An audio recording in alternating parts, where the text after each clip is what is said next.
The big firm lawyers that are still playing music really amaze me because, just the time and commitment there just on the work side. So here's a question for you. So, a lot of lawyers out there, and I see this a lot in succession planning context or transitioning down to the next generation. There's a lot of lawyers that their identity is so caught up in being a lawyer that, they're going to die at their desk. They can never let it go. They got nothing else they can do. And you spent so much time doing it, all the reasons. And so, maybe we all lawyers have that a little bit, but I'm curious, if somebody asks you, what do you do? Or what are you? Do you identify? Are you a musician or are you an attorney? How do you introduce yourself? How do you answer that question? Oh, that's a great question. I'm going to go sideways on you as like a terrible witness on the stand. I guess I always identified myself more first as husband, father, and friend.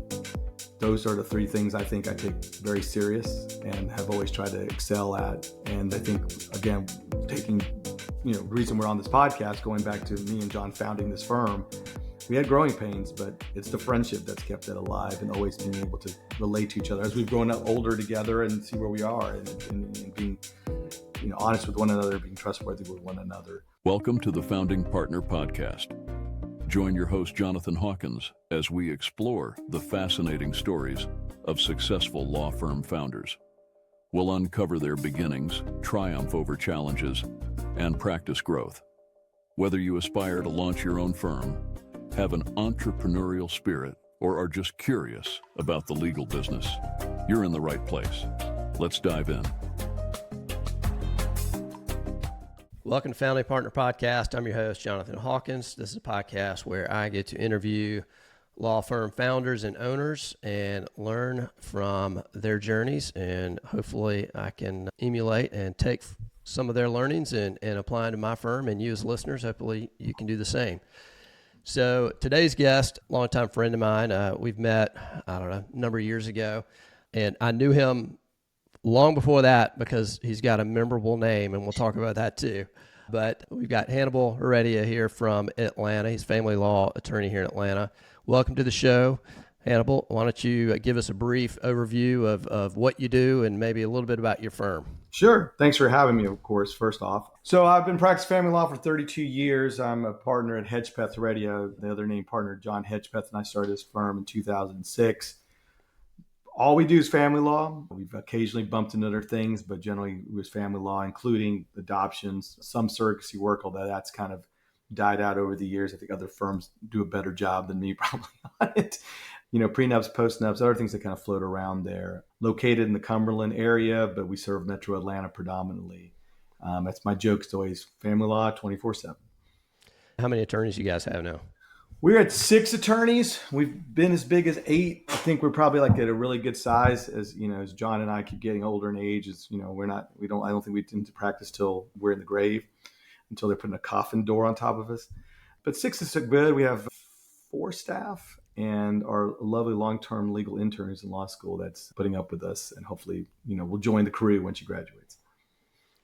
I found with family law firms, there are a couple exceptions. I know a few that are really big, like, on the verge of national, but otherwise they mostly stay fairly small. There's probably lots of reasons for that, but 6 is about 3 to 8. Once you get above 8, you start to it becomes a little more rare. What's been your experience in that? I think it's funny. I think you nailed on the head. I think we'll probably talk about it at some point. It's about managing folks. At some point you have to have a dedicated manager, and one of the large big family law firms, they do a terrific job of having dedicated managers, dedicated training, dedicated way of handling things. I give kudos to those guys. I've watched them build that firm up from scratch, from a small firm to a very large firm. I think that's probably predominantly, I think a lot of family lawyers tend to be like doctors. We just want to fix stuff.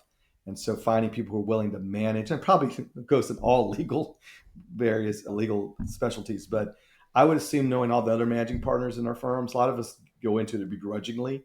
And so you start getting more people in there. I'm sure it's a lot more difficult to manage. But again, sometimes if the work's there, you got to service it. And so some of these firms have no choice, I think, but to get bigger. I think our decision all along was try to get the good work, don't get the lot of work, and then you don't have to get into that issue. Unfortunately, more people, more problems often. But yeah, it's funny you mentioned the managing partner thing. So whenever you see somebody named managing partner, everybody's, oh, congrats. You know, really, it's sort of like, no, I'm sorry you have to do that.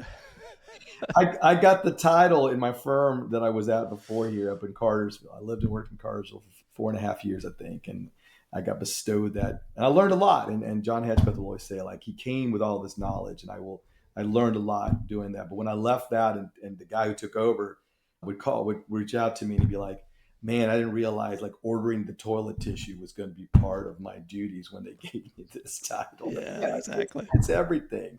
You know, we've had people come through and they're like, I don't ever want that job. You know, the other partner in the firm, Paul Simon's like, Hannibal, have I told you I don't want your job?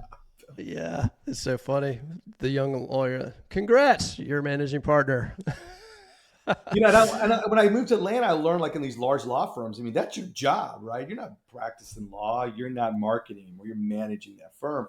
And again, going to these small firms, like I still market, I still litigate.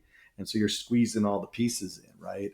But I do enjoy it. I'll say that. I think, to me, people ask me about it, like, I think I would be bored if I just litigated all the time. I think I would be bored if I just managed all the time. So I think it keeps me entertained.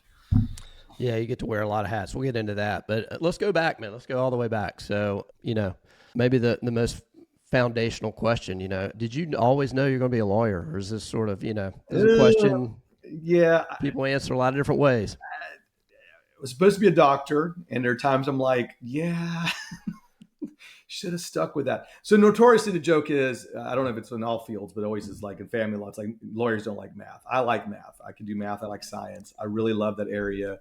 I went to college to go to med school, and just like second semester of organic chemistry, I was like, man, this is a really long road before I get to the end result, you know. And mom had always said, you argue all the time. You always defend your brother. You should be a lawyer. And I was like, oh, well, I'll just go be a lawyer. Like I think a lot of people sometimes at some point do. And you learn you can major in anything and go to law school. And you know, I don't know if I'd be an MD. I've always thought maybe I'd go into research or something, which seems weird. But I think about all the adventures I've had being a lawyer, and I might have missed on a lot of those. But no, it wasn't my original intent. And I can tell you for sure, when I was in law school, so the school I went to recommended we take the family law. I said, hey, I'm not taking family. I'll never do that. I will never do that in a million years practice family law. And here I am. It's funny, the roads that we take and where they lead us. You know, I tell the story a lot. I went to law school thinking I wanted to be a plaintiff's personal injury lawyer. Huh? Never done it once. You know, never done it. So, but I was convinced that's what I was going to do. So. Yeah, I went to go. I didn't know what I was going to do. I literally was like, I'm just going to get my degree and figure it out. I remember a girl I dated back in college had me meet with some Alston and Bird lawyers. I think they did M&A. I probably listened to them and talked to them, and probably just kind of went over my head. I was thinking, you know, how do I get back to the apartment and drink a beer? Because this was college, and that's kind of where my mindset was. You know, so I really had no idea when I decided to go to law school what I was going to do. I thought being into music, I was going to do entertainment law, but man, I just quickly learned like the first semester out there, especially I went to school in Los Angeles, which was why I went there to do entertainment law. I was like, that is not what I want to do. So was that sort of like a Jerry Maguire industry where you're like cutthroat, or is it just boring? You know, and I've said this to my entertainment lawyer friends, and they totally go, no, you're absolutely correct. It's like, it's a lot of babysitting of people. You know, that's what you do a lot of. And being in LA, you really saw what you needed to do to get a job, to, you know, kind of a Jerry Maguire thing where you had to stay in it. And I was like, I don't think I'd sign up for that. You know, it's so funny, you know, now that I market, but I mean, at the time I was like, sales, this is the last thing I want to do. But at some level, to get clients and keep clients, you're doing sales. I learned quickly that's what it was about. I mean, yeah, I took the copyright classes. I think a lot of it was just for my own edification. But I was like, that's not what I wanted to go to law school for. You know, there was the intellectual side of it. I'm like, this is, you know, this part, not that there's not an intellectual component of practicing entertainment law, but a lot of it is. And at the time I was like, why would I quit playing music? You know, I mean, I could go back and play music. But being a child of immigrants. It was like, you go to college, you get your job, And so I was like, well, I got to get this job, And so I was like, well, I can do the music. I don't have to practice entertainment law. And we'll see what job I get when I get out of law school. And again, here I am. You've touched on a lot of things I want to hit on, but before we move on from the entertainment, I'm sort of curious. I've never really thought about entertainment law as babysitters. So, I imagine when you're young, that probably means staying out till 2, 3 a.m. every night. And maybe when you're young with no family, that'd be pretty fun. But I would think if once you're like 50, like that would be pretty old, man. I don't know if I could.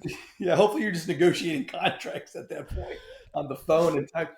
No, I mean, my personal entertainment lawyer, who I'm still very good friends with and may see tomorrow night, I mean, he's got stories for sure. He's got much better stories than you and I probably combined, staying up late, staying up in certain places.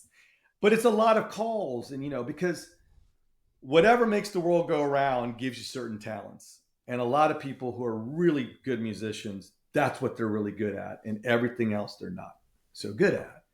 And so the entertainment lawyer becomes kind of the pipeline to the rest of the world, or the manager. And sometimes, the two roles kind of mix together. I remember my own entertainment lawyer was pals with a lot of the local managers in town that had certain artists. It's like a combined effort to kind of get these people, because the ones who make it, I learned this, after getting in my 30s, the ones who make it, go watch a Tom Petty documentary, that long one that Bogdanovich did. I mean, you eat, breathe, poop that music. You don't get to dabble in law. You don't get to dabble in paying your rent. You don't get to dabble in your girlfriends. You do that. And so you need someone to babysit you if your career is advancing, because telling them contract. So that's the whole babysit. I spoke to a really infamous entertainment lawyer one time, just in the last couple of years. He runs a big charity here in town that I think everybody knows. And he even agreed that when he did this work, that's the majority of his job was. So I heard a podcast, I don't know, about a month ago about Jimmy Iovine. Phenomenal podcast. I'll send it to you. It's phenomenal guy. It's called Founders Podcast, but just really cool. And then that led me down. And then I found another one where I guess Rick Rubin interviewed him. And just to hear the two of them talk is really just the stories, like you said, and just the crazy stuff, man, just crazy. It's great. And I mean, again, even in like a band like the Heartbreakers, you got different personalities and you're dealing with all that. I mean, it's what we do, right? It's people. Yeah. So you mentioned a minute ago being the son of immigrants. I want to touch on that because, that probably, other children of immigrants that I've known and just meeting, it really shapes, the second generation or the first generation that grow up here. And then the parents are like, you got to go med school or whatever. You got to be a professional. What was that like growing up, the family dynamic, but then also being here? I mean, I don't know if you spoke the language or if you were born here or what, but what was that like growing up? So I was born here. My brother and I were born here. I say I'm from Montgomery, Alabama, because I moved there as a toddler, basically. And I don't remember growing up north. And of course, where you grow up really shapes you. And I consider myself a Southerner. They were both of my parents were from Peru. And there's in these third world countries, I mean, if there is a middle class, it isn't by definition like our middle class. So I would say, parents grew up in some kind of, working, poor working middle class type definition. My dad was a medical doctor, cardiologist. So I didn't grow up. I grew up with privileges given to me, but then it's a double-edged sword because it's like, look, we made it. We gave you these things. You will do this. So my mom, from when I was like 4 or 5 was like doctor, lawyer, engineer. And I remember being 5 years old thinking engineer, like the guy who drives the train. My mom would try to explain to me what an engineer was. And when I became an adult, I realized her dad had been a civil engineer, basically. So again, they weren't probably poor, but they were definitely, not the wealthy. And so, they made it, they got out. My dad went to med school. He came here to do his residency up north. And then the infamous story was when I was a toddler, my mom said, I can't stand this cold anymore. We either move somewhere warmer or we go back to Peru. So we moved to Montgomery, Alabama.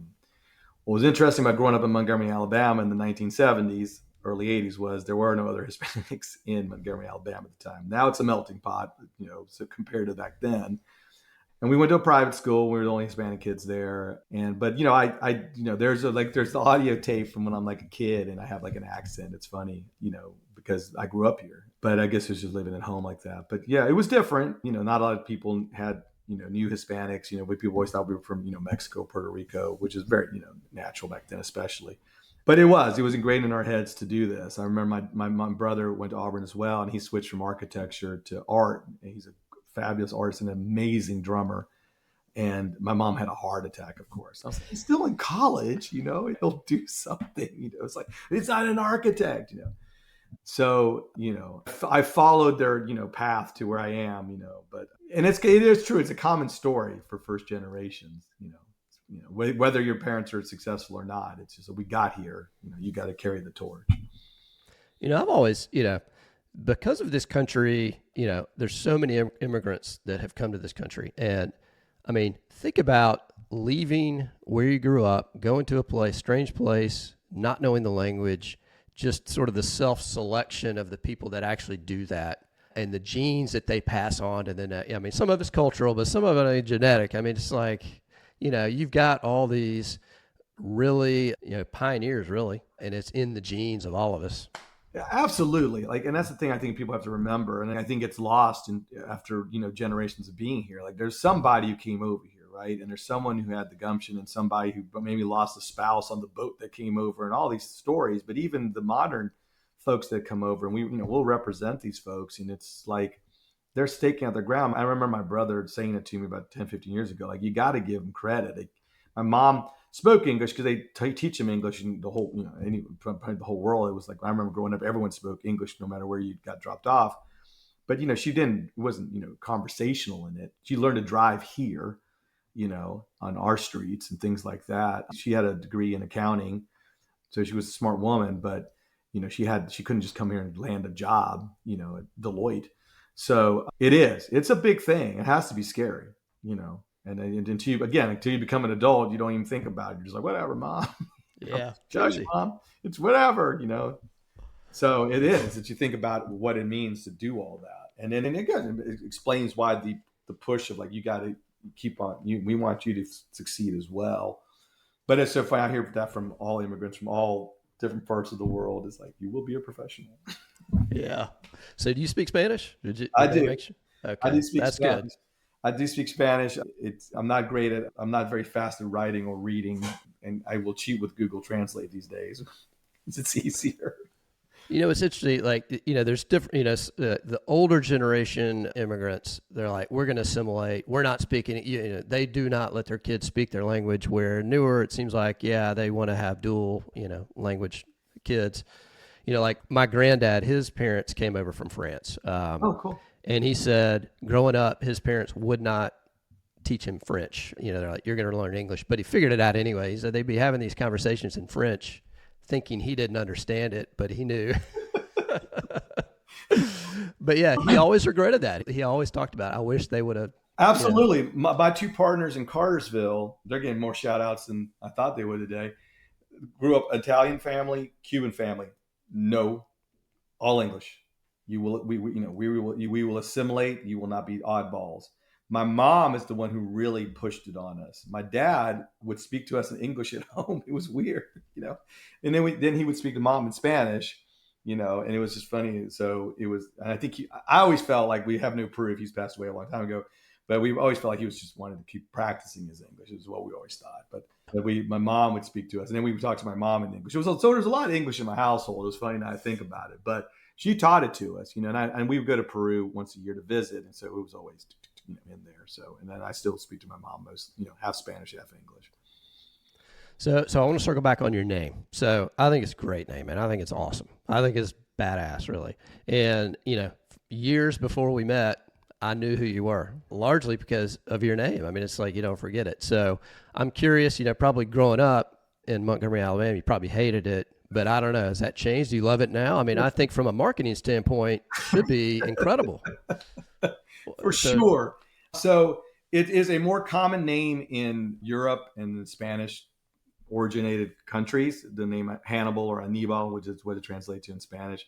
So if you meet a Spaniard or a Latin American, it doesn't faze them. Like if I go somewhere now, it's still like, really? Is this your name? Or, Starbucks, they're like, oh, I know you've heard this one before, Dr. Lecter. Yeah.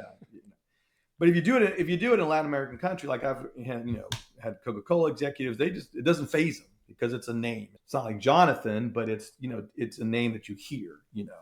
My dad was a Hannibal. My granddad was Hannibal. I've had cousins that are Hannibal. Unfortunately, which made it worse for me growing up, is my nickname in the house was Honey.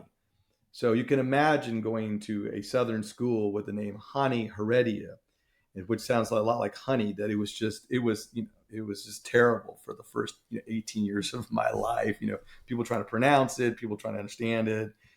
I went one time with a guy who was like, I'm not calling you Hani. Like, I'm going to call you Hannibal, which was cool because I was like, it was law school when I moved out of Alabama that I could finally say, like, my name is Hannibal, And so if I ever get an email or a call that says Hani, I'm like, okay, it's Alabama, it's someone from Alabama.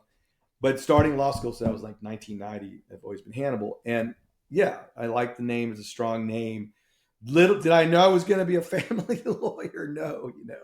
And so I have clients and colleagues. They'll comment about it. And then a story I remember was there was a guy that dabbled in family law for a while. I think he's a criminal lawyer now, but it's been a long time since I've seen or heard of him. But his name was Hercules. And that's strong. And he came to Cartersville. He was an associate of a firm, and I think I was still an associate, and we had a case against each other. And everybody in Cartersville was like, "This is great, Hannibal versus Hercules. This is awesome." Oh, sorry, Spartacus was his name. Spartacus. That's a great name too. Yeah, great name. He went to criminal law. He was like, "I'm out. I'm not doing this stuff anymore." It was Hannibal versus Spartacus. It was hilarious. Hercules would be great, but it was great. So, and I in my brain now, I'm like, I'm just Hannibal now. Like, although I still get 35 years later, someone asks me about Dr. Lecter or don't eat me. Well, I like, again, from a marketing business standpoint, I think, it's great. I mean, it really is. They probably think you made it up. People do think I made it up, especially at Starbucks. But I mean, it's easier to remember odd names, right? And again, hopefully I have the personality to stick behind it, hopefully, knock on wood. But I do appreciate, and it happens mostly with Black folks, that they know the Hannibal, the Carthaginian general, and they'll go there and they're like, "Hey, you like the Carthaginian general?" I'm like, "Yes." Occasionally you get a Hannibal, Missouri, Mark Twain, but it's mostly, you'll get, and more you're getting people like, "Wow, they taught you that in history and you listened. That's awesome." But still, there's probably 33% that's still going to fava beans and Chianti. Yeah. Well, let's talk about the founding of your firm. So, originally you thought maybe entertainment. You said family law was the last thing in the world you thought of. Somehow you ended up in family law, and then at some point around 2006 or so, you decided to found a firm. So maybe, what was it that drove you to start your own firm? And maybe take me through. I think you founded it with your partner. What's the process? How did you guys come to that decision? When I think back on it, and I hope all my family law competitors aren't listening to us, but I go back, man, there was some Keystone Cop. Maybe it's like it's for all firms, but there were definitely some Keystone Cop moments of us creating this firm. John is my oldest friend in Atlanta that I didn't already know when I moved here after law school in 1993. And he always practiced family law. He was a partner in his own small firm in the West End before the West End became hip. And, we knew each other through music and going to concerts and stuff. And we'd been friends, and we were just like kids in our 20s. We were like, one day we're going to have a firm. One day we're going to have a firm. And then he left that small firm and got into some of the big family law firms here in town, and ended up becoming a partner at one of them. And about 2005, the year before we founded our firm, I realized that I probably was going to end up at some point hitting a ceiling in Cartersville. The cases were kind of always the same. There was probably some limitation on income. I thought that as much as I loved my partners and I still consider them like brothers, we had kind of different ideas, and some of them were older than the younger partners. And so that always creates a dynamic, which exists in our current firm. So I saw John. So real quick. So for those who aren't familiar with Cartersville, maybe, how big is it? Sort of where, how would you describe? Come on, everyone should know Cartersville. So Cartersville is one of those little towns that has not still been sucked into Metro Atlanta. Like it still is out there. Like if you go up 75 toward Chattanooga, you get past Ackworth, which is completely like now has shops and breweries and stuff. You go about 30 more miles and you are in Cartersville. It is still a small town. It is cute as can be. Great people, great judges. I love when I get a chance to go back up there. And I was a legal services attorney, and Tony Parada, who was the managing partner and still founding partner of that firm, recruited me out there because I spoke Spanish. He recruited me out there as a good Hispanic population up there, saw that I could provide value to their firm, knew because of my altruistic side being Georgia Legal Services, I'd want to help people. He knew my number, and we moved and lived out there with my ex-wife. And it is, I don't know, the population's grown a little bit bigger. There's some more stuff going on, but I will tell you, when I was there was neither a Starbucks nor a Moe's. So that's how small it was. And they put a Taco Mac up there and it did not survive back in the early 2000s. How do you lose a Taco Mac? Wow. Yeah. The rumor was that the police wanted to make money, so they would just stay out there and catch people, driving drunk. And then everybody was like, this is terrible. We're not going to go Taco Mac. I think that was just a legend. But things have changed. I mean, everything's growing, but it's not Metro Atlanta-ish. It's not. It's still got its vibe. And John and I, Hedgepeth, like I said, have been friends, and I knew I needed to come back. And I was just going to interview. I thought John can help me interview with some of the family law firms because he knows all these folks. And John was like, I might finally be thinking about this move. And so we started working on it. And because I had managed the other firm, it was easy to say, we need a copier, we need malpractice insurance. You can do the checklist, but it's until you get into it do you realize all the human components of it and the things we've learned, and we've had our growing pains. But the friendship helped a lot. But I remember launching, because I had already given my notice and John had given his notice. We launched without a website, big no-no, everybody out there. Even in 2006, we didn't have a website finished, just things that we just went for and had to just kind of put together as we moved on. I don't think I really knew how I was going to manage some of the fiscal elements without having a dedicated bookkeeper, which we had in the other place. And my love of math also gave me that hat. I was the bookkeeper for a long time. Please don't audit us, IRS. And so there was a lot of things we just didn't do. And again, because you're just always in crisis mode, being a family lawyer especially, some of it just got put to the left and right. And we were given advice from several people. You should do it this way, get a line of credit, put a mortgage on your home. And, we always figured out a way to try to figure out a way to make it less complicated than it had to be, even though we were given several pieces of advice from other people, how you could start it. And in family law, a lot of people go out on their own now, which is, I think people learn, I can do this. And, they're not scared. But I think of my generation, it was like, I just want to be an associate and slowly work up the ladder. But one of the things I remember was just, if I'm going to make my own, if I'm going to complain about mistakes being made at the partnership level, then let them be my own mistakes. And that was really one of the huge impetuses for me to just go after, because I love that paycheck. Just, here's your salary. Here you go. Just do your work. We think you're doing a good job. Here's your bonus. But I realized, if I'm going to complain all the time about the people who are making decisions, then let me be the decision maker. And that was stuck in my mind. That's right. Owner gets paid last every time. I mentioned before we came on the air, I saw your partner, John, I guess last week at Atlanta United game. And I hadn't spent too much time with him before, so I didn't realize how much into music he was. So we spent a lot of time talking about that and all the shows we going to and all that. So it makes sense that you guys would be friends.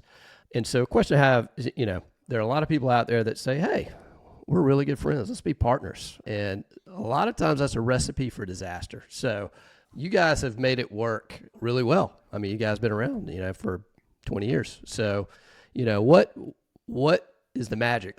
How have you guys made it work as partners? What I would tell people, and John and I have been very honored, and that and been very just wow, wow, the people have come to us, and especially in the 2000s, to say, hey, I'm thinking about leaving my firm. What's it like? Hey, I'm thinking about partnering with this person. What's it like? What can you give us advice? And I think they knew we would be sworn to secrecy. We'd have these lunches, And it was always very flattering. That's the word I was looking for. But one thing I think I can say now, which I may have not said in the 2000s, I've seen a couple of the partnerships that were forming that came to meet us and they split up, is that you really don't know your partner. It's just like when you get married until you start living with them, you know? And, you know, John and I had been friends since 1993. So that's 13 years before we started this firm. And, you know, we kind of lost contact when we started having kids. I moved to Cartersville, but, you know, we had spent some time together. You know, we'd gone to shows together. He'd come see my shows. You know, we had this, and that part of him still exists. Like you saw the other day, 100%. But when you're in there longer on a daily basis than you are with your own spouse, you know, you see each other's, you know, weaknesses and habits and things that you don't know. And you think, you know, because you're talking about music or your family, and it can be eye opening. And I think that's what happens with some folks, especially if you're really small and it's just like one or two of you. I mean, like we were at the beginning. I think what we were able to do, and a wise lawyer gave me this not a bit of wisdom, who's a lawyer in Cartersville, shout out to Chief Judge of the Juvenile Court, Neil Brunt. But he said, you got to find what each of you is bringing to the table. You have to be able to find what everybody's bringing that's different to the table. Because if you're bringing the same thing, then at some point your differences will stretch it out because you're just bringing the same thing to the table. What is it that John brings to this table that you don't bring? What is it you think? And John and I, when we were having our growing pains, were able to wrap our heads around those ideas. And I think till today, we know what the other one brings to the table to make this partnership work. And we've united when we've had to unite. We've disagreed when we've had to disagree and try to find a way to get around it. But the basic idea of, like, you know, John will tell you, he would sit here and he would pop in the screen around now and say what we said 25 minutes ago. I do not want to do what he does. I don't want to deal with that. He'll tell this. There's another joke he always tells about. Hannibal could be robbing me blind right now, but I trust him 115,000%, but he could take that and rob me blind. And so we've created this level of trust, you know, and John allowed us at the beginning to not have to go get a mortgage on our houses because he was from Atlanta. He's a good marketer. He knew folks. He could bring the cases in, and he has consistently always done that. And he's always been consistent to keep that firm where it's been through all the different changes and all the different partners we've had come. We've had such great people be partners with us over the years. And you acknowledge that about another. And so, you know, just like a marriage, that quirk's okay. John's got to put up with some of my garbage. So believe me. But you don't know that. It's like a marriage. You don't know that until you're spending every day sitting at, you know, desks, maybe, you know, even in the same room because you could only afford one office, you know. And there are growing pains, and sometimes they're hard to go over. And hopefully you have the same fiscal ideas. I mean, because, you know, the best bands have broken up over money, just like the best marriages have broken up over money. So hopefully you have the same fiscal plans. And I will say that's very important for people to also hope that you have that same goal as well. So we're going to talk about music here in a minute, but, you know, maybe, you know, the parallels may be perfect. I don't know, maybe not. So, you know, you've been in a bunch of bands. You do a lot of divorce work. You've been in a partnership. You know, are there things you learn in one that you apply to the other? 100%. So I think it was like, God, at least a decade in, and we had more than me and John. We had multiple partners, and we were at a conference, and we were told that not everybody divides the pie equally. I'm like, what? And I said, but listen, U2 and REM both divide the pie equally. Why do you think they lasted so long? It's always usually when someone's getting more of the money or whatever, or more of the attention, starts causing, you know, riff. I mean, half the people in the world can't tell you Larry Mullen Jr. is the drummer of U2, but Larry Mullen Jr. is making as much money technically on paper as Bono and The Edge. And that's how John and I felt about it. Like, we really would say that out loud. We were just like, that's how the best people get together. And also I said, you have to have the same fiscal idea too. Like, can you have the same fiscal thoughts so that, you know, like the best marriages, the best businesses, the best bands break up sometimes over that. So, you know, have we adjusted our model with time with, again, when you start bringing youth in, you have to make modifications. I'm not going to sit here and tell you that we haven't, but there was a time where we, like, literally, again, like I said, you could almost laugh at the Keystone Cop element of it, the naivety of it, but it sure as heck worked for REM and U2. sometimes people talk about, going to court, and I always tell people, like, going to court is sort of like being on stage at some level, do I get nervous right before I go on stage? Sure. Do I get nervous right before court starts? Sure. But, are you prepared? Did you rehearse? Are you going to put on a show? I mean, we know judges, us litigators know judges aren't really looking for the show, but you are still putting on some kind of show to advocate, and you're definitely putting on some show for your client. And I think when it didn't, I don't want to say it came naturally for me, but I don't think it was as difficult for me because I had already spent those formative years of my life, throwing it all out there on the stage. So that's always translated as well too, as far as the music's concerned. But I mean, again, to me, it always comes down to people in relationships. Band are people's in relationships, and so are partnerships and law firms, at some level. And it's when you make your priorities. I was just at band practice last night, and we're talking about another band, and someone got kicked out. I'm like, we're in our 50s and 60s. Who's kicking people out of bands anymore? This is just supposed to be for fun, What happened, And it was like a business thing, and I was like, ugh, like, this point it should just be about friends and having fun, And at some level, because John and I are here, everybody, listeners, I don't want to say this is how you start off, but at this point, John and I have been together for 20 years, and at some point, it is about being friends and having fun and making sure we're still enjoying it. And maybe that's not the model for everybody, but at some point, that's what's kept, I think, me and John at this point in our careers saying, like, we don't have to make it any more difficult than it has to be.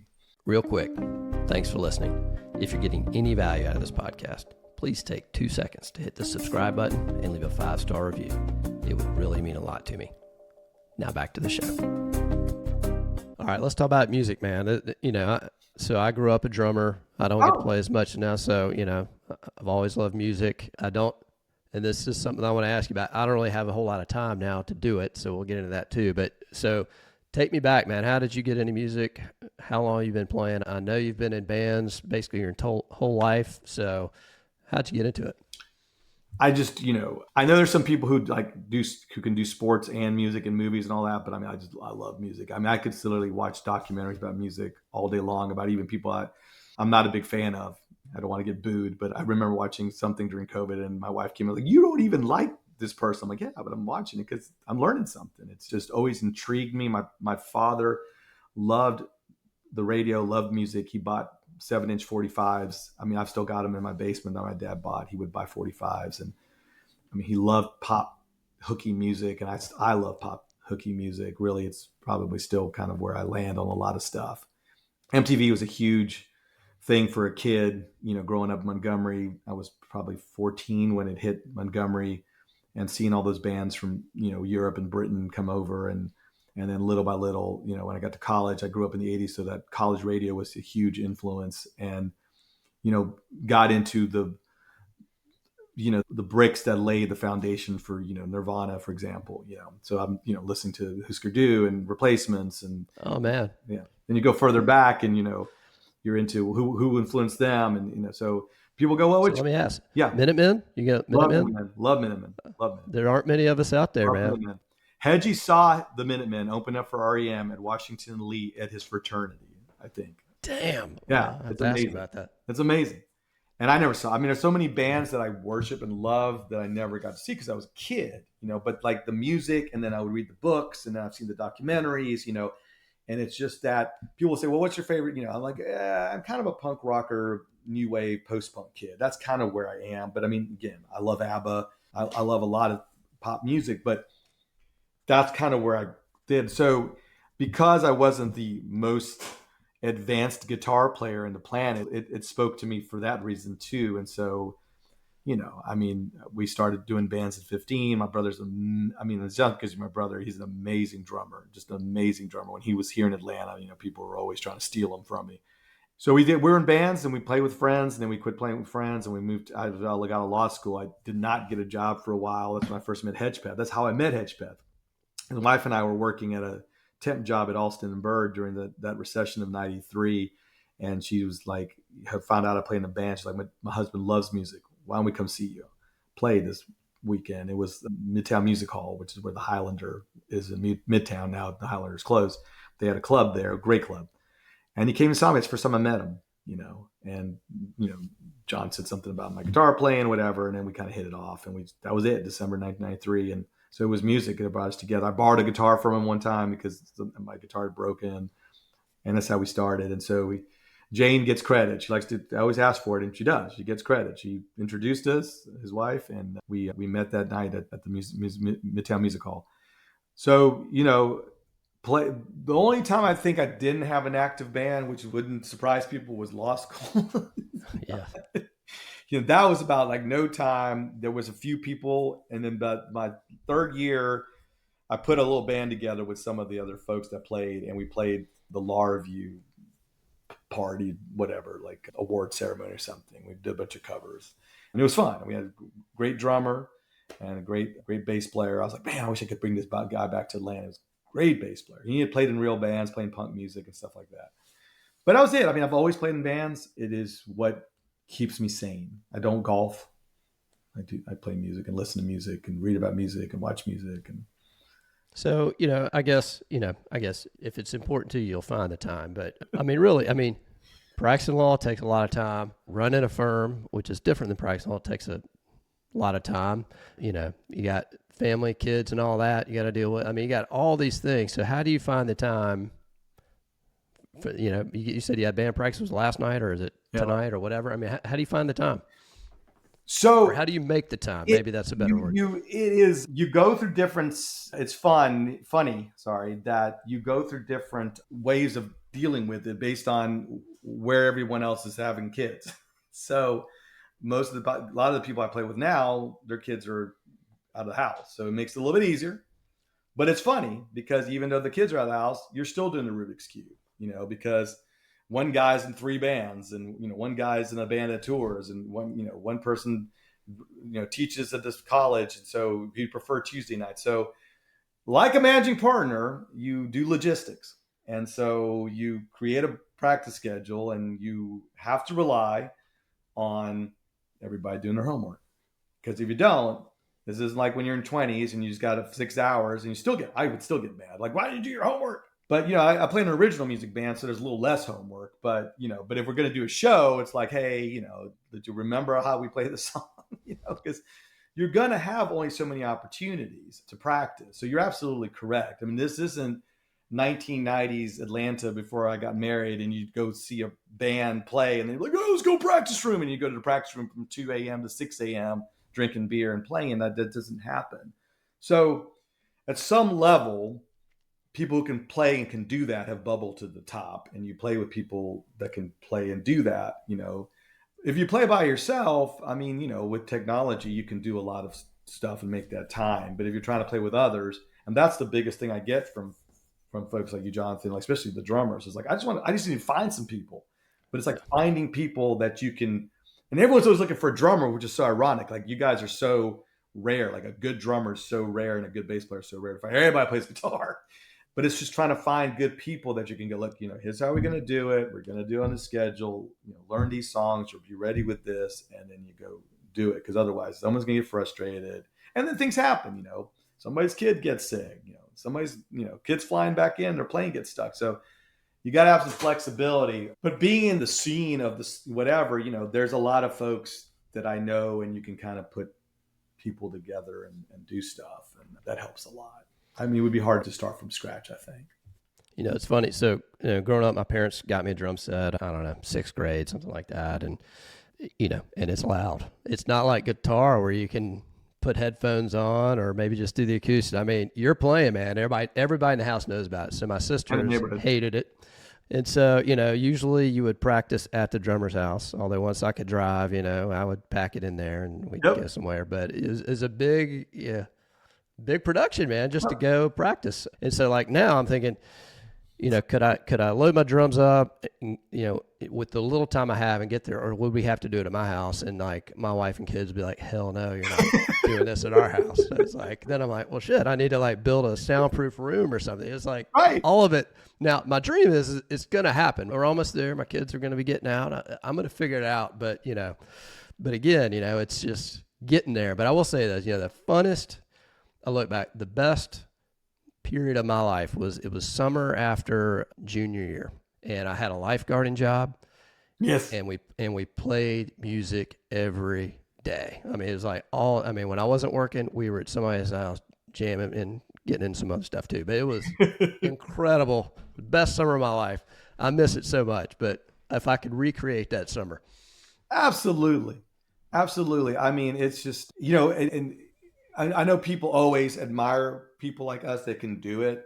And sometimes they don't understand, the work that goes behind it. And there's people who they'll send me an email like, hey, can you play this party? And I'm like, you just don't, it's not like you add water and we just pop up. I'm like, y'all have a PA? No. I'm not playing on crooked cement and again, it sounds snotty, but they just don't understand that. Now there's people they're like, heck yeah, I'd go play your driveway. Yeah, I get it. But there's a lot of work that gets involved. Like you said, there's a lot of logistics that get involved, but the ability to go back to 11th grade when you didn't care and you just would play the broken cement and you would just have fun. Those were great times. I remember in college we played in a metal warehouse. I mean, it must have just been killing our ears. But that's what you did. I will say that my ears are shot. I'll say that. That's terrible. You're hitting those cymbals too hard, is what it is. I know. Well, I wear earplugs everywhere now, but the other thing that musicians know this, but like when you're playing with people, like 3, 4, 5, 6 plus other people, every now and then you guys just get right in sync in the groove, right? And it's like, you're not always there, but when you're there, it's just an incredible feeling, and it's like addictive. I mean, it's just incredible. It is. Creativity comes from the word create, and you're creating something, whether you're recreating a band or jamming on a song and finding the spot or creating a pop song. There's just something about it. There are occasionally people that it's just kind of, manual dexterity for them and they don't have that. And, they have a place in the world, but I think a lot of the people I enjoy working with, it comes from here, and I've worked with people who can't read a lick of music, and just, you learn it. It comes from here. It comes from the soul. I really believe that. So, all right. So you've been in a bunch of bands. You've got, I guess, one now. You do originals. I know some years ago I went and tracked down whatever band you were in on Apple Music. So I know you've got some stuff out there. So for people out there that want to find you, what's the current band, or how do they find your music? I don't know when this is going to air, so it's probably going to air after the big show Saturday. But I am playing Saturday, the 26th, which is tomorrow. So it'll probably be my Clash tribute band is playing Variety Playhouse. So we are opening for the Smiths tribute band. So it's a night of tribute bands. I've been amazed at the pre-sales on tickets. So there's a good crowd, looks like already. Professional stage, things. So I'm very blessed and flattered and lucky that people still allow me to do what I want to do, especially like a venue Variety Playhouse. So that's a Clash tribute band. Clash is probably still my favorite band, along with the Beatles, and so I put that together about 12 years ago, and we had a hiatus after COVID because I focused on my original music band, and I brought it back last year. And I've always been friends with the Smiths band, and so we got someone to promote the show for us. So we'll see how it goes. I think I'm very excited about him. Last night was rocking, but I still, my first love is original music. I've done it practically from the beginning, but definitely since college on, just write my own songs and put that together. I've done different styles. My current band is Vectrolux, word I made up, and it's indie pop. It's got hooks, but it's kind of from an indie rock vibe. I think some 90s type styles from that era of like Pavement and things like that, but also you can hear a lot of 80s in it. I guess I'm just a child of the 80s, keyboard, guitar, drums, that I play guitar and sing, and terrific players. They all outplay me by millions of miles. I'm the weak link, but they have to put up with me and my silly songs. But that is on Spotify and wherever you get your streaming music. But thanks for asking. And we probably do a couple shows a year with that band. But again, like we'll do, to your original question, we'll do like maybe 4 practices and go do the show. I'm not there like I was in younger days going every week, especially in a current family life. I have a young child, and it would just be like, it's silly. I don't need to escape every week, but it's nice to get out there and see the guys and do the music. You also, from time to time, you get together with other lawyers and judges, right? And have sort of or is that the bands you're in now? There still exists, called the Specific Deviations. And that was a band that still exists. That's all family lawyers, occasionally a judge. Judge Kell, who's retired now, was singing, and there was a judge from Middle Georgia, fantastic guitar player.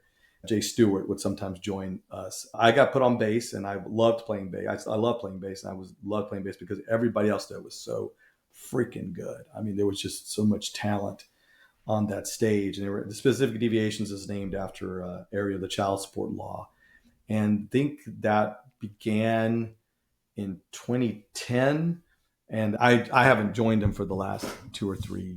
They do an annual show, but fantastic players. I mean, someone asked me one time, why are there so many lawyers that play music? Because something, probably the same part of your brain is probably being tickled in both places. There's a bunch of guys in the indie rock scene that are lawyers of Kilpatrick and Turner and other places that I know. But yeah, that band called Specific Deviations was a lot of fun. I learned a lot of covers I had never learned in my life, playing like Auburn Brothers stuff I'd never learned. I got to learn that. It was a lot of fun doing that kind of stuff. You know, the big firm lawyers that are still playing music really amaze me, because I mean, just the time and commitment there, just on the work side. So here's a question for you. So, you know, a lot of lawyers out there, and I see this a lot in succession planning context or transitioning down to the next generation. You know, there's a lot of lawyers that their identity is so caught up in being a lawyer that, you know, they're going to die at their desk. They can never let it go. They got nothing else they can do. And you spent so much time doing it, all the reasons. And so, you know, maybe we all lawyers have that a little bit, but I'm curious, if someone asks you, what do you do? Or what are you? Do you identify? Are you a musician, or are you an attorney? How do you introduce yourself? How do you answer that question? Oh, that's a great question. Yeah, I'm going to go sideways on you as like a terrible witness on the stand. I mean, I guess I always identified myself more first as husband, father, and friend. Those are the 3 things I think I take very serious and have always tried to excel at. And I think, again, taking, you know, the reason we're on this podcast, going back to me and John founding this firm, we had growing pains, but it's the friendship that's kept it alive, and always being able to relate to each other as we've grown up older together and see where we are, and being, you know, honest with one another, being trustworthy with one another. But if you were to say, hey, what do you consider yourself, a lawyer or a musician? Yeah, it's 100% musician. I find, and I don't want to insult people who feel differently, but I find this to be my job. You know, especially family, I don't take it home. It's, you know, I'm married to a family lawyer, so sometimes it's fun to kind of rap about stuff because she understands the lingo versus, like, you know, a non-lawyer who's like, what are you talking about, you know? And she's been in the trenches, and it's great to have that. But, you know, other than that, it's like, don't take it home, you know, keep it over there. I'd much rather be, you know, watching a documentary about, you know, the band or the police than, you know, worrying about, did I stick my billable hours in today, or I have to go deal with that email. Also, you know, it's been lucky to have a firm, so you have folks underneath you who are building their lives and their practices. I got to give a shout out to the fact that they allow me to do that. But, you know, I've always considered it my job. It's a job. You know, if I worked and it's a service industry, it's like, you know, one of my former partners, like, you know, we're serving fries at some level. We're providing a service. Let's do the best job. Let's make the best fries, and maybe the most fries, but let's make some good fries. You know, we're in the service industry, and I do take it serious, but it's a job. Musicianship and the love of music, again, it sounds corny, but it's from here. It's from the heart. It's from the soul. There's something that you, like you said, when you were in that summer that you were a kid, or when you get that groove, it's in here. It's hard to explain to people.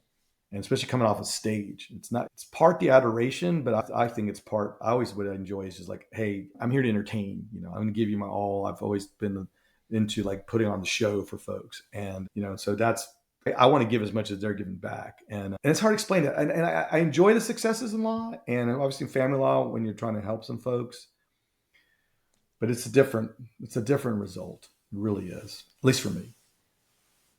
Well, that's awesome. I'm so happy that you've been able to maintain the music. I mean, it's my fault, but I wish I had. I'll just say that. But it's not too late. You know. This podcast is going to get you gigs. I mean, look. I've told my wife, you know, that's my midlife crisis. I'm gonna quit everything, and I'm gonna go on tour. So hey, look, man, they're always looking for drummers. Hedgie needs a drummer. Let's get y'all together.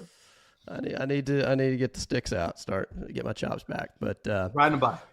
So shifting back to the firm. So, you know, You've been at it 20 years. You've had your growing pains, as you said. You know, if you've had these other lawyers come to you for advice, put you on the spot. You know, what advice maybe you give for folks out there that are thinking about starting a firm, or maybe they're in the early stages? You know, how do you build a firm that lasts more than a year or so? if you're gonna, if you're gonna completely go solo, then my advice would be on, you have to keep the business side up. It's easy to forget that. And the second part is, whether you like it or not, there's some level of marketing that's involved in this, And now, again, if you can survive on 3 or 4 cases, great, but it's very easy, again, for lawyers like doctors, I hear, to just be worried about, fixing, and not do your business. You got to do your business. You got to do your business. But if you're going to do it in a partnership, or if you're going to have associates, you're going to build a firm, it goes back, again, sounds cornballish, but it's people and relationships. I've said it, I think, in a couple contexts already, that it's about people, it's about relationships. And you have to focus on that. It's, again, just I produce, X dollars and you produce Y dollars. And it's people and relationships. It's relationships with other firms, relationships with the judge, relationships with your staff, relationships with the associates you bring in, relationships with your partner. Who are these people you're going to be in relationships within? You can't predict everything. Shout out to Jonathan Hawkins, but I read your thing every Friday, and I save some of them. And I remember one you sent about associates, and I read it to the other partners. Why you got to cultivate them. You can't just be like doing the math. And to me, again, that's about people and relationships. That's about investing in people and investing in a relationship. And that this person match your firm's, code, the way your brand, how y'all function. This person going to eventually in time. But if you're like just doing dollars, you're likely going to boot them out. And if you go back to the 1970s and 80s, we used to do that with bands. We let them grow. We let them cultivate. We let them brew. And that's why we have these fantastic records. These days, it's like one shot, go, one shot, and it's terrible what we've done. Of course, we've all rejected it, and everybody can just record in their bedrooms. But I think that thing about treating people as relationships and what they can bring, and quoting you from that email, I mean, that's what's important. If you're going to expand, there's a lot of people, especially in family law, that can just go out on their own and literally, get a printer and I know them. They're doing a good job. They're making the money you want to make, and it's a little different. It's a little different, but always mind your business. Go get a bookkeeper. Great advice. So last question. Yes, sir. I like to ask this question because I'm always curious, again, you've got your whole other thing you do on the band side, and that can be part of this answer as well. But, as you sit here, what's the vision going forward for the firm, for the band, for your family, whatever it is, over the next, 15, 20 years? What's the vision? Woo! My wife's going to be like, I just want to fast forward to that part. I think it's, as we get older, it's, you do have to look at those things. I'm almost 60, and you got to look at where are you going? It's a hard gig doing family law. I say it all the time to family lawyers and non-family lawyers. I mean, you can empirically prove that this is a hard gig. They're basically doing therapy with folks without being trained to be a therapist. So, and John and I talk about things. Do I expect to do this until, the grave? No, I don't. I've never thought that's where I would be. I know it's hard for people to go, what do I do next? I'm not naive to think that I'm going to hang up the shingle at 65 and I'm going to become a rock star. There's no one's hiring 65-year-olds. The young man's game. But I think I can take the things I've learned practicing law, people, relationships, understanding people. You kind of become a mini therapist, and the relationships and people I've met playing music, and figure out some way to take the thing I value so much in this world, which is folks and people, and being honest with them, and having people want you to assist them. And I'm not sure exactly what it is. I want to reveal my secrets right now, but I feel like there has to be a world out there. Kind of like when I left law school, it's like, I don't know what I'm going to do, but I've got a law degree now. I'll figure it out. And I've enjoyed my career. I can't, there's been a lot of things, that are hard about it being a family lawyer, but I've enjoyed my career, and I've enjoyed the people I've met and the relationships that I've made. And I feel like there's something out there where I can do that. Well, I keep on playing. I plan on playing music, so that's definitely going to be out there. I mean, maybe one day someone could take in my call, and I will be on the uneven concrete on someone's driveway, playing the party, covering Louie and Gloria. You can go out like Colonel Bruce Hampton in his 80s on stage. On stage. That was amazing. The guy who interviewed me for a magazine also wrote a book about Colonel Briss, and he gave it to me a copy. It was very nice to give me a copy, and it's a great book about reading about a little bit of his life. And that farewell was just great. You know, It was like a movie. I mean, it's just. It was. I mean, the documentary has to come out if it hasn't already. Like it just. Yeah. And that's just, and that's how he lived. I mean, honestly, guys, come on. The guy just toured. Didn't have hits. Just toured. Played music. But, so yeah, I mean, we'll see. I mean, it is a hard gig. It's a hard gig to do this because you are dealing with people at the hardest parts of their lives. But. Well, good thing is you've got lots of other things going, so that bring you joy. So, not all of us have that. So that's really good. But Hannibal, thanks for coming on, man. I want to be respectful of your time. It's been really fun. There's a whole lot more we could talk about, but I want to let you go with the rest of your day. But for people out there that want to find your music, whatever, what's the best way to get in touch with you? Well, first of all, thank you very much for having us. I think we could talk for a few more hours about all these different topics. It's been a blast. But the firm is Hannibal Heredia, hhfamilylaw.com. Vectrolux is VECTRALUX. Think of it like a 1960s vacuum cleaner. Vectrolux. We're on Spotify. We're on the World Wide Web. But it's been a blast. I enjoy talking to you always. And we're going to get you in a band, man. We're going to get you back out there. Let's do it. All right.